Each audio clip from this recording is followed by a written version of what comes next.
William Ruto na DP Kindiki wajenge lami, wajenge soko, wajenge manyumba, wafanye ile kubwa kubwa, lakini hii ndogo ndogo watu wachie. Ama namna gani? Si ndogo ndogo tunatosha kufanya? Na mimi nataka niseme hivi, mimi nimefurahi sana wamama wetu wa soko, especially wa hapa Kapseret. Unajua ile soko tunajenga pale, tuje tukasindua na governor wetu pale center.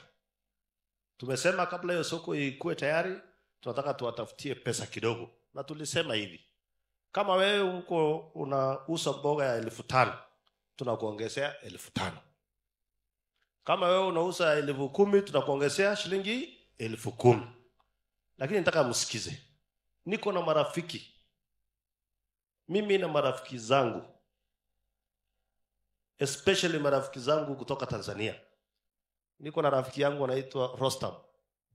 Ni mwanabiashara mkubwa na ni rafiki yangu sana. Niko na rafiki yangu anaitwa Abdul. Ni rafiki yangu na ni mwanabiashara mkubwa sana.